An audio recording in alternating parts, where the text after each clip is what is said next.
Welcome to this Zentangle Quickie. My name is Heather Hartwick Gladden. I'm a certified Zentangle teacher. And today we're going to take a look at the Tangle Caiss. I'm going to guess that's how it's pronounced, just from some of the reading. Caiss, that's what we'll call it. If I'm wrong, and Ria, if you ever watch this, let me know. This is by CZT Ria Matheussen.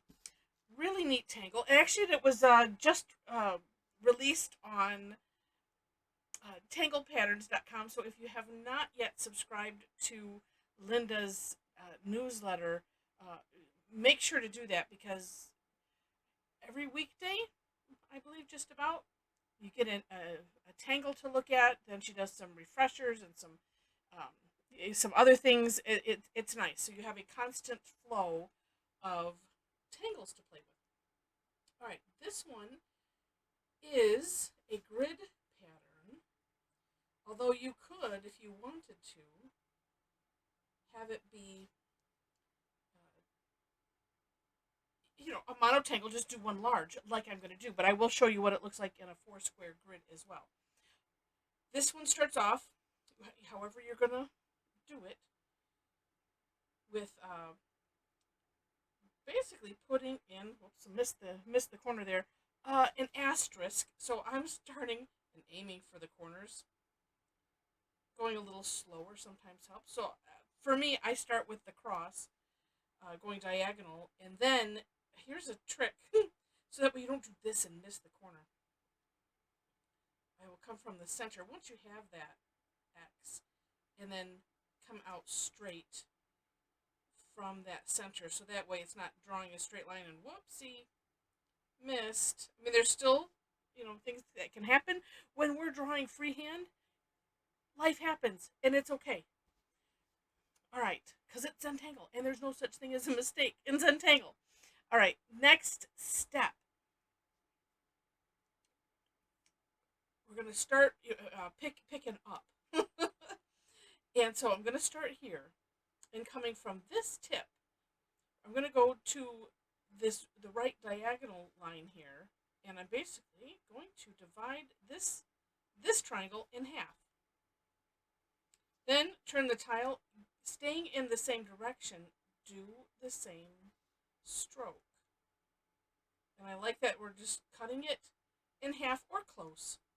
That's really nice. Okay. And she has us filling this in, which is a really, really good idea. On my step out, I filled it in with ink, and I'm like, oh, this is taking forever. And I looked back at Ria's step out, and oh, she just used graphite.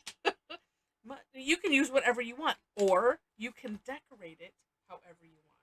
So, which means you don't have to fill it in solid if you don't want to. This tangle is neat in that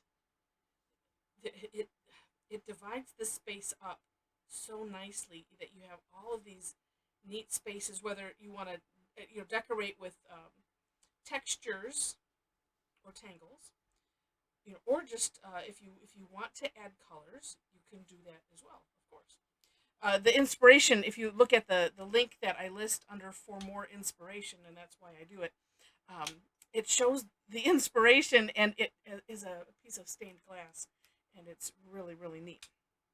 All right. I recommend shading or doing something because it really helps to keep all of the lines straight. So it's just very, very helpful. All right, next one. This one I have a bit of trouble with, but most of it is just me telling myself, just don't think about it. And we're gonna aura, and if I actually found if I think I'm auraing this outside, then that's better. So I'm gonna pick a distance and try to stick with it using the hollow bow technique here, going behind what I've already done. And so we're going to continue that aura. I think it might be just like a visual something, because I was like, oh no, this is not, it's not lining up, or I just had all these frustrating thoughts that worry and things that's like, oh, stop it already. Okay, but it seems like that worked well. I guess because like here it was very nice to say, oh, I'm gonna start at this point and I'm gonna go halfway here. This one, that's what I was kind of looking for. It's like, well, it's not exactly halfway, and that's where I just came up with the just do your best to aura that outside, hollow out underneath, and then it's all good. All right. Yes. Last step is on. So the places that we shaded. Excuse my stutter. Um, we're gonna do another triangle, and so just like that.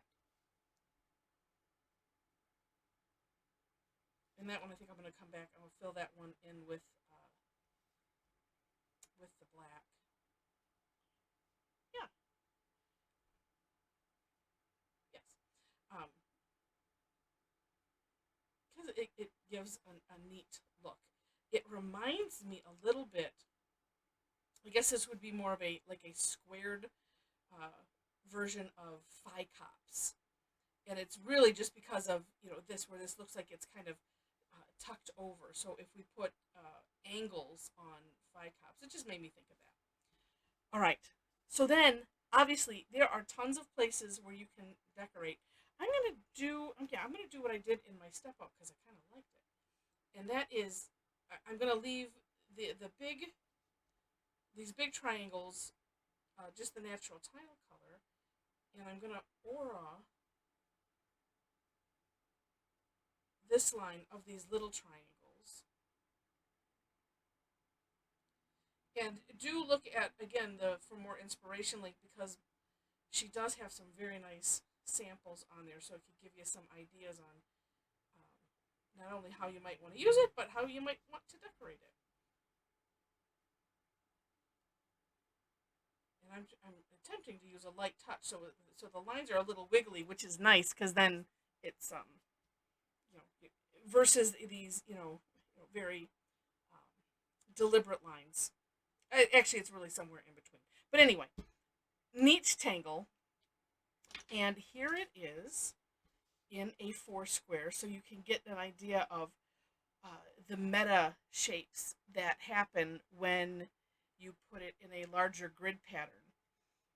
And Ria has some samples of that on hers, and again with different ways of decorating, and it's just really really neat, really really neat. Now the one thing I'm all of a sudden now thinking, you could do this backwards, where you start instead of putting this step right here going to the right, you could have it go to the left and then just do everything backwards. That could be also neat. I'm thinking about it now, of course, so I don't have a sample. But you could do that. You could alternate that in something like this, and then it would be interesting to see, what difference that would make in the meta pattern. So, as you can see, lots of little places to decorate, and just have a fun time. So, hope you enjoyed this. If you did, would love to have a thumbs up or a like. Feel free to share it. And if you have not subscribed yet, and most importantly, and you enjoy my video enough to see more of it, I would love it if you would be a subscriber to this channel. That is, of course, free, and it helps me out a lot. That plus putting in comments, all of the things that I just mentioned help with the algorithm, so that way it will show up as a suggestion in other people's YouTube accounts, and that helps me out. So, and I appreciate that. In the description section below the step outs, and I have my version, then I have the for more inspiration, and then below that, ways to connect with me, I have a link to my website where you can see classes, and it's in a constant state of needing to be really reworked, but at least you can see the classes. If you need Zentangle supplies, they are there. Um, and yeah, and that's it. And I do have a membership club. I do a lot of classes that are free, and I do the classes about twice a week. So would love to have you join us for free. If you like it enough, then you can take a look at the things that I offer that have a fee, or the membership club. So with that, thanks so much for watching. And I wish you happy tangling.